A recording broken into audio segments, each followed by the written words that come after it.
പ്രതികരിച്ചിട്ടുണ്ട് അതുപോലെ. പക്ഷെ അത് പിന്നെ ലാസ്റ്റ് നിർത്തി. കാരണം അങ്ങനെ ചെയ്യാനായിട്ട് പാടില്ല.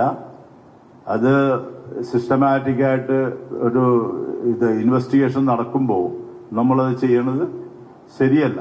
ഇൻവെസ്റ്റിഗേഷൻ കംപ്ലീറ്റ് ചെയ്യട്ടെ, അന്നേരം ആരാ അതിന്റെ കൾപ്പറേറ്റ് അവരെ പിടിക്കട്ടെ, അവരോട് കാര്യങ്ങൾ പറയട്ടെ. അത്രയേ ഉള്ളൂ നമ്മൾക്ക് നോക്കുന്നത്. സർ, ഇതുവരെയുള്ള അന്വേഷണത്തിൽ താങ്കൾക്ക് വ്യക്തിപരമായും അല്ലെങ്കിൽ കമ്പനിക്കും സംതൃപ്തി ഉണ്ടാവും? ഒരു വിധത്തിലുള്ള കുഴപ്പങ്ങളുമില്ല ഞാൻ നോക്കിയിട്ട്. കമ്പനിക്കും അതുപോലെ തന്നെ കമ്പനി ഇൻ ദ സെൻസ് ഇപ്പൊ അവിടെ ഉണ്ടായിരുന്ന MD എന്നത് ഞാനാണല്ലോ കൂടുതൽ ഉത്തരവാദിത്തമുള്ള ആള്. എന്നോടാണ് ഇതെല്ലാം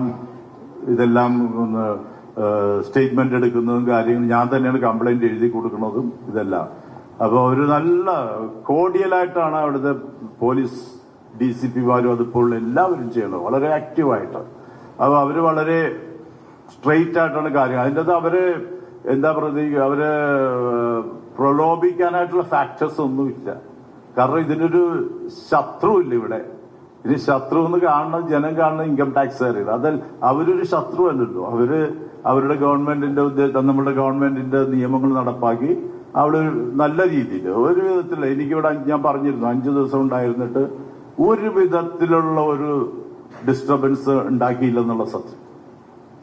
സർ, ഈ മാനസിക സമ്മർദ്ദം എന്ന് പറയുന്നത് ഇപ്പോൾ വളരെ കോമൺ ആണ് ആൾക്കാർക്ക്. ഇപ്പം ഫ്രം കോർപ്പറേറ്റിൽ വർക്ക് ചെയ്യുന്ന ആൾക്കാരും ഏത് ഫീൽഡായാലും അങ്ങനെ ഒരു പേഴ്സണലി ഇപ്പോൾ ചിലപ്പോൾ അവർ അങ്ങനെ എക്സിബിറ്റ് ചെയ്യണമെന്നില്ല. അങ്ങനെ ഒരു സമ്മർദ്ദം റോയ് സാറിന് ഫേസ് ചെയ്തിരുന്നതായിട്ട് എപ്പോഴും തോന്നിയിട്ടുണ്ടോ? അതെനിക്ക് പറയാൻ പറ്റില്ല. എന്നാലും മനുഷ്യന് മാനസിക സമ്മർദ്ദം ഉണ്ടാകുന്നത് പല രീതിയിലുണ്ടാകാം. നോട്ട് ഓൺലി ബിസിനസ്സിലുള്ള പ്രശ്നങ്ങളോ അല്ലെങ്കിൽ ഇൻകം ടാക്സിന്റെ പ്രശ്നങ്ങളോ അല്ലെങ്കിൽ മറ്റുള്ള പ്രശ്നങ്ങളല്ല. ജനറ്റിക് ആയിട്ടുണ്ടാകാം, ബയോളജിക്കലായിട്ടുണ്ടാകാം, തൈറോയിഡിന്റെ പ്രവർത്തനങ്ങളുണ്ടാകാം, കെമിക്കൽസ് ചേഞ്ചസിലേക്കാണ് ഈ ഇതുപോലുള്ള ഈ നിങ്ങൾ പറഞ്ഞ മാനസിക സമ്മർദ്ദം ഒക്കെ വരിക.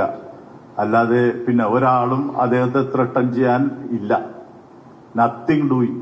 അവിടെ ഒരാളും അദ്ദേഹത്തെ ത്രട്ടൺ ചെയ്യാനോ അതിനോ ഒരാളും ഇല്ല. അതിനുള്ള ഒരു എന്താ പറയുക ജോയി, അതിനുള്ള ഒരു സാധ്യതയില്ല, ഒന്നുമില്ല.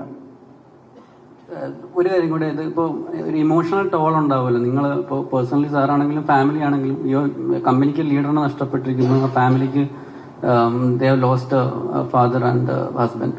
അവർ how are you dealing with it? തീർച്ചയായിട്ടും അതും നാച്ചുറൽ ആണല്ലോ. ഞാൻ തന്നെ പല പ്രാവശ്യം ബ്രേക്ക് ഡൗൺ ആയിപ്പോയി.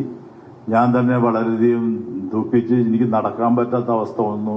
ഞാൻ ഹോസ്പിറ്റലിൽ ഡെഡ് ബോഡി ആയിട്ട് പോയ ഹോസ്പിറ്റലിൽ തന്നെ എന്നെ അഡ്മിറ്റ് ചെയ്തു.